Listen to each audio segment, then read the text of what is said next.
Alright, let me just fill the cast list. Good.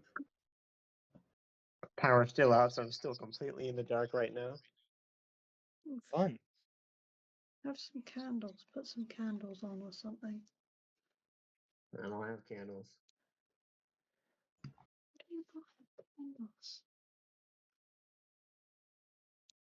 Alright, so if anyone can record for me, that would be good. I I am can. recording. Yeah. Alright, well, like, do you think you can send me the recording after it's done? Probably, yeah. Alright. Alright, well, I'm ready if you guys are. Mm-hmm. Alright, yeah.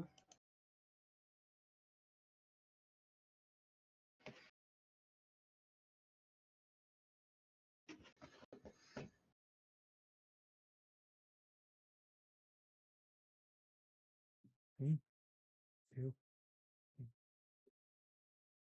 Undertale Yellow, Dreams of Peace, by Friendly the Flower. Chapter 13, Purple Echoes of a Flower.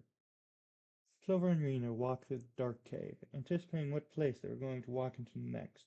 They could see a faint silent glow emanating from an exit ahead of them. Two of them walked through the rest of the cave until they eventually reached the opening, and what they stepped out into stunned them. Clover and Rena looked around to see a sapphire-colored marsh, where there were small islands of blue land connected by natural bridges made out of rock. The water surrounding these islands were a bright cyan, illuminating the large cavern. Along with that, there were quite a few patches of blue grass and other glowing flora that were spread around the islands and cave walls. Wow, this place looks really beautiful. Rena quietly said in amazement. Clover slowly nodded in agreement.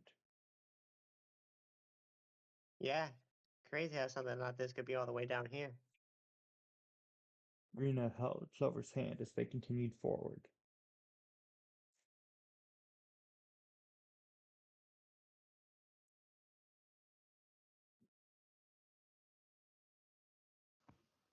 Fucking mute button. Come on, friend. There's probably an exit to this cavern somewhere around here. The two of them walked towards the first rock ridge, which they carefully walked over. They walked through the rest of the cavern, taking in the serene atmosphere. Then suddenly they heard a faint, echoey voice of a teenage boy behind them. It seemed like I finally reached a new area of this underground place. Clover and Rena turned their heads around to the source of the voice to see a glowing silent flower. Clover curiously got closer to the flower as it continued emitting this strange voice. I hope, haha, just like my name, I'm getting close to the exit at this point. I'm tired of running away from all these monsters. Rena looked confused as she heard the strange plant talk. Is that one of the fallen humans talking? They're quite the smart ass if they are. I don't know. Judging from what it said, I think so. What even is this flower thing? Clover said as he inspected the mysterious flower closely. Rena speculated on this. Well, I've never seen anything like these on the surface. Must be another one of those strange plants of the underground. Like Flowey, but less annoying. Clover stood back as he walked over to Rena. Well, hopefully we can find more of these later. Let's keep going, see if we can find some more clues on this human. Rena took out the missing poster again. Well, that sounded like a boy voice from what I just heard. So that rules out Marine, Sunny, and Melody. So I guess it's got to be the voice of either Jack or Hope. That's a start, I suppose. Let's keep going, Rena. The two of them continued through the cave, now having a concrete thing to look for involving the children they came down here to search for. Clover knew if they could find more of these flowers, they might be able to find out exactly what happened to the 5 previous humans. Or at least, just one of them. Even if they knew they were no longer alive, it may be possible that their souls are still salvageable. They just have to find them and free them before returning those children to their families. As far as Clover and Rena know, this was the best thing they could do at this moment. After crossing another rocky bridge, the two of them pressed on. They entered a darker area of the cave and it seemed like a hallway leading to a different part of the cave. Rena looked around as she spoke. Something seems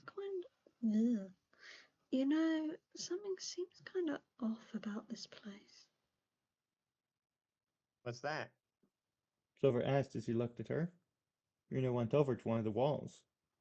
These walls, they don't look natural. It's almost as if they were broken and mined out or something. Well, this place does look pretty old and abandoned. Clover said as he noticed more holes and cracks in the walls around them. As they kept walking down the broken hallway, they soon reached another one of these long flowers. Rena tugged Clover's arm as she noticed it first. Hey Clover, look, another one of those flowers. Let's see if this one talks as well. Clover and Rena kneeled next to it as it began speaking. I actually met a pretty nice monster just now.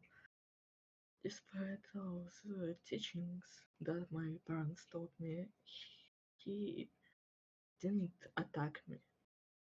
He was this old turtle monster named Gerson. I asked him if there was a way out of this underground place, but he seemed to be avoiding the question. However, he did tell me about these things called echo flowers. Apparently these things are exclusive to waterfall, and they can repeat any voice it hears. Pretty unoriginal name, but I suppose it's natural to this place. So, I guess I will be using these to communicate in case anyone happens to find this. Anyhow, I gotta keep moving forward. I hope I can it out of here soon. The humidity of this place is fogging up my glasses. Clover stepped back from the flower. So that's what these things are then. Rena inspected the flower closer. Wow, I never expected this place to have these weird magical phenomenons.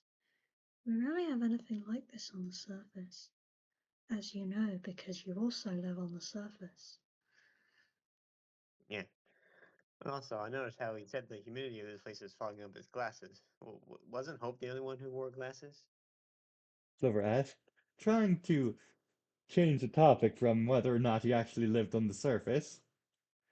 Rena took out the missing poster again to confirm. Yeah, he was the only one. So this person must be Hope. And Clover, are you secretly a monster? Well, maybe. Are All you a right. Well, at least spy? we know what human we're looking for here. By the way, I'm curious about this old turtle monster you mentioned. Maybe you can find him and ask him what happened to Hope. Rena slowly nodded as she stared at the echo flower. I think Hope said his name was Gerson. So I guess we'll look around and see if we can find him. Clover adjusted his hat as he began walking. Well, let's keep going. Maybe we can find some more of these echo flowers to find out more about Hope and what happened to him. Rena continued walking with him when she spotted a familiar yellow flower. Oh, hey, I think I see another flower over there. It must be Flowey. Let's go see what he thinks. Clover nodded in agreement as he went over to the bright golden star and touched it. A second later, Fly popped out of the ground with his signature wide smile. Well, howdy, you two. Nice to see that this place is pretty secluded. No idiots or monsters, that is, around here it seems, so it's a plus. Yeah. But by the way, Flower, do you know about these other talking flowers? They're not alive like you, but they apparently repeat any voice they hear. We spotted a couple back that way. Clover said, gesturing behind him. From what we heard from one of them, they're called echo flowers. Do you know about them, Flowey? Rena asked him curiously. Oh, those imposters. I'm pretty familiar with them. Don't they know I'm the best flower? Well, they don't because they don't have any sentience. Anyway, I remember a while back talking with them a bunch whenever I was bored, before I got onto other hobbies. Those flowers, always wondering just whose voice the flowers were echoing. Rena pulled out the missing poster again and showed it to Flowey. Well, we think the voice we heard from those two echo flowers belongs to Hope, one of the fallen humans. He's this kid wearing the glasses here. Oh, well, that's interesting to know. If I had to give my 2 cents, I'd say it's pretty. Shut up, Clover. You're not in this. Normal power just came back, I think. No one cares, Clover. Get a life. Oh, whatever. Oh, well, that's interesting to know. If I had to give my 2 cents, it's pretty safe to say that a human didn't really make it past this area in one piece. Crispy scroll, go fuck yourself. Clover cringed a little as he heard Flowey say that, before considering the implications that Flowey is aware of One Piece in anime. Ripping the band-aid right off, huh? Hate to admit, but I have a feeling you're right. Rena had a pensive look on her face as she put away the missing poster. Yeah, but still, we should hope for more of those echo flowers to find out more about this. Oh, we should look for more of those echo flowers to find out more about this Hope kid and what happened to him. And Flowey, no one cares about the anime. No, I don't care about it either, but that stupid monster from Hendrix's fic won't stop bugging me. Anyway, go do that, I guess, if that's what you two want. Just don't get too distracted, though, remember? Clover nodded as he closed his eyes. I know. We haven't forgotten. Good to hear, buddy. Well, I suppose whilst you're here, I'll quickly save for you two. Clover LV1 / Rena LV1. Lower waterfall. File save. See you too soon. Flowey said as he sank back into the ground, the bright golden star taking its place not long after. Rena looked ahead and noticed another large cavern area at the end of the hallway. Looks like another wet marsh area over there. If we're lucky, we can find another echo flower in there. Well, let's not waste any time then. Come on, Rena. Clover said before the two of them walked through the rest of the hallway. The two of them entered the second cavern area, which was noticeably smaller than the previous one. Clover and Rena looked around for any echo flowers until Clover spotted a rather large one next to a rock. He pointed in the echo flower's direction. There's one. Let's go over to it. They hopped over a few rocks in the water before making it to the small island where the glowing flower was implanted into the ground. It began speaking to the two of them as they kneeled next to it. Back here again. I ran into Gerson another time. He said he runs a shop, so he moves around pretty often, looking for things to sell. I guess I got pretty lucky to see him again. To be honest, he's a really old man to talk to. Far cry from a bunch of water monsters that try to attack me for whatever reason. And so on, and people from the surface. The bad part is, I kinda figured out for myself that there's pretty much not shot for me for making out of this place alive. I've been down here for way too long and I'm getting really hungry. Since Carson was the only man I could trust down here, I gave him my glasses and my notebook. Both of these things were pretty damaged anyway. At this point, I really think I just given up hope. Like my name, ha ha ha. How ironic.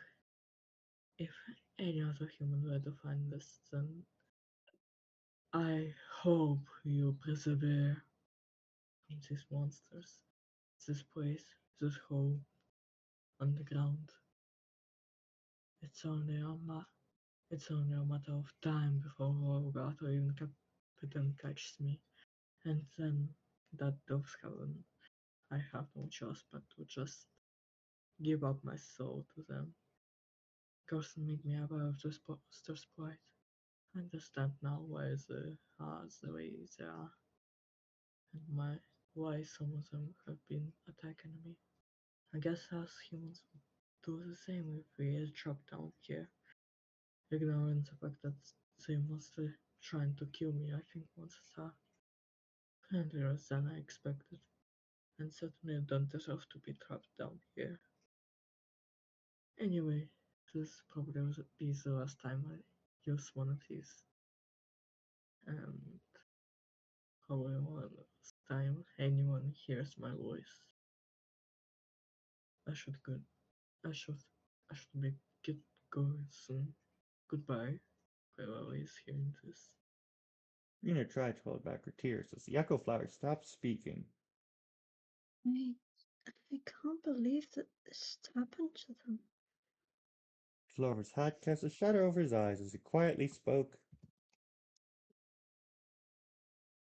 He was he was just a kid, and he had to go through this. Rena wiped a tear from her eyes as she stood up. But in the end, he still. Made a noble sacrifice that I'll never forget, said an old man's voice coming from behind them. Clover and Rena turned around to see an old turtle monster wearing brown clothes and carried a large backpack behind his shell. Clover's eyes widened as he realized who this was. Are uh, are you Gerson? The old turtle slowly nodded. Yes, I see you're just found out how to help. Come here every now and then to remind myself of them and their sacrifice. So, what was Hope like? Rena asked him with a sad but curious expression. Gerson smiled as he reminisced. Herb was one of the kindest kids I've ever met. Even when monsters tried to attack them, they hadn't taken a single step. Hope told me about their life on the surface. Wasn't a very happy life from what I can remember, but my memories have been a bit hazy these days. Still, their decision to give up their soul has earned my respect for this short remainder of my days. Do you know what exactly happened to them? Clover asked, slightly lifting his hat. The rail got captain in time found them. They were already pretty injured and out of stamina, and trapped in a corner. Hope gave him the soul willingly, no fuss about it, and honestly, I think that experience sort of broke the now former captain, since he stepped down shortly after. Then the current captain father took his place this time. Mina sniffled Gerson's words, only making her sadder. I had no idea Hope suffered that much. Do you, is there any chance you know where his body and soul is? Clover asked with a stoic expression, though his eyes were on the verge of leaking tears. Gerson sighed as he responded. Same as all the other previous children, at King Asgore's castle, although the body might have rotted a bit by now. Clover looked down, figuring he should have expected that.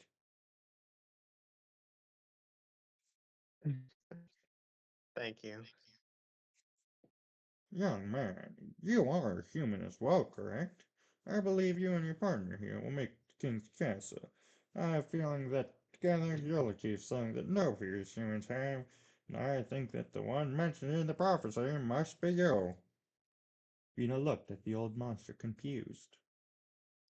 Well, the prophecy? What?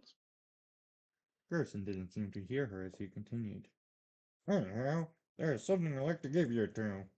Gerson set down his backpack and opened it up before rummaging through it. A few seconds later, he pulled out a pair of cracked, cloudy glasses and a torn notebook.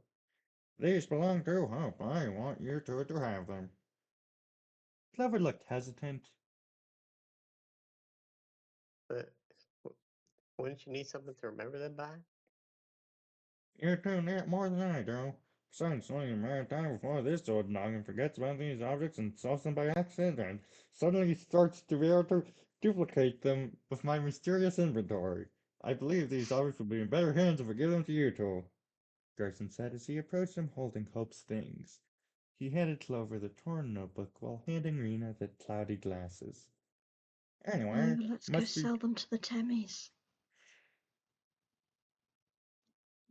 I'm going to pretend I did not.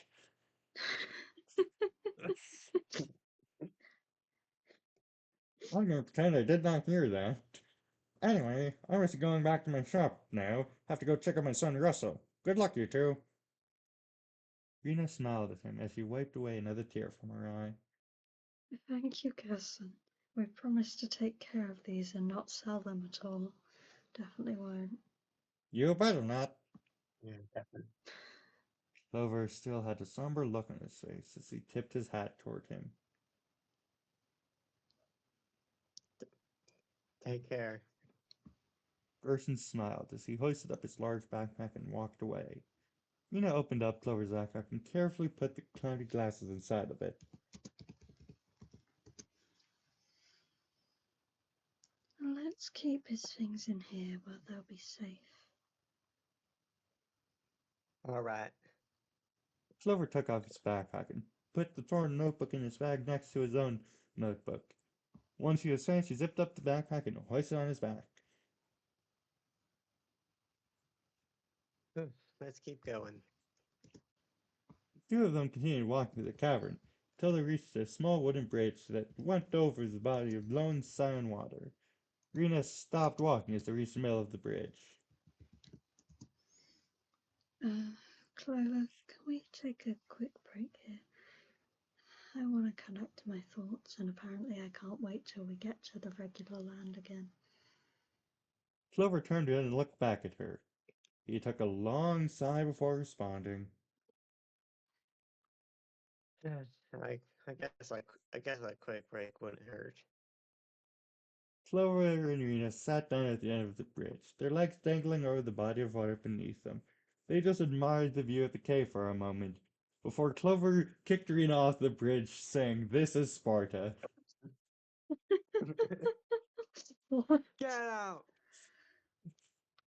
And this is why I'm gonna kill you.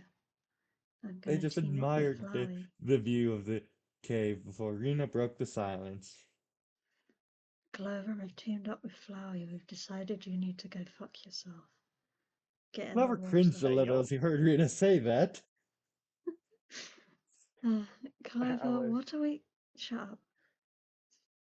Stupid cowboy. Clover, what are we gonna do when we reach Hasgor's castle? Clover cringed a little as he heard Rena ask that question. I was afraid to be reminded of that question after what we just found out. Yeah, sorry. It's just our original plan was to save the 5 human souls and return them to their families, but I don't think that's what Hope or even the other children want. Clover put his hand over his face, trying to think of what to do. Well, if we do save those humans, then the sacrifices would be for nothing. But then again, there's no telling what would happen if they do manage to break the barrier. And there's also me as well. My soul would also be needed to break the barrier, but I don't want to leave this life behind. Not want to have my family, my friends, and you. Rena scooched closer to Clover as she put her hand over his. Don't get overzealous, dear. I'm just your friend. But there has to be some other way to break the barrier, right? There has to be. I I don't know if there is. Clover responded with a conflicted expression. Rena thought for a moment before scooching closer to him in a friendship way. Clover, we're not doing another fucking 1K makeout scene. Just look at me for a moment. Clover slowly turned his head to look at her, cautious of another 1K word makeout scene. That was when Rena took her chance and pulled Clover closer to her before kissing him, starting a 1K word makeout scene. If you would like to skip this, please press the Y button now. Why? Please. I'm missing the Y key. He was I'm surprised pressing by it. two of them sharing full kiss for a few more seconds before the scene ended. Rena opened her eyes to look at Clover with a small blush on her face. That was platonic. Don't get ahead of yourself. Anyway, no matter what happens, I'm going to stick by your side because I have super glue on me. Clover blushed as well, before averting his eyes, a shy smile on his face, not understanding a word she just said. Gosh, how could I be so lucky with you? Rena held Clover's hand tighter, trying to get the super glue off. Yeah, I don't know how you're so lucky either. Clover then stood up. Yeah, thanks, Raina. I definitely needed that. You ready to go now? Rena nodded as she stood up next to him. I sure am. Let's go and wash this stupid super glue off. The two of them smiled as they continued walking together, holding each other close as the super glue wouldn't let them get apart. Yep. Martlet sighed as she flew towards Waterfall with an annoyed look on her face. She just escaped being sworn by three overly passionate fans of her before making it to Snowdon Town, only found out that the scheduled meeting was going to be postponed for 2 days. She was sort of glad she came, though. When she did meet those three kids, she also saw two other kids with them for a brief moment, but they walked by while she was distracted with them. What she did see, one of them looked awfully like a human. After those three kids calmed down, she asked them where those two went and promising head towards Waterfall. She knows that Waterfall was out of jurisdiction, but she just had to confirm the person she saw was indeed human. Besides, it couldn't have gotten that far yet. As she got close to Waterfall, Martlet noticed something in the river that acted as a border between the two areas.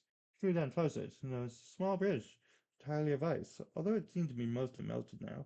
Martlet landed on the ground next to the bridge when she noticed two pairs of footprints in the snow leading up to it.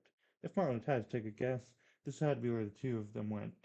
Martlet jumped over the bridge, flapping her wings to keep herself in the air before landing on the other side, and she quickly walked to the waterfall to look for them. Hoping they hadn't gone too far away yet, it wasn't long before she made it to the cave with a faint sounding glow coming from inside of it. Guessing the two of them walked in here, Martlet took a deep breath before entering the cavern. Yeah, they're never getting rid of that super glue. Can't wash I'll that off. just get Flowey to reload to before we got glued. Marley is then horrified as she No, they've sees the always two been glued from the children beginning. having a 1K word makeout scene. Oh my god, no. We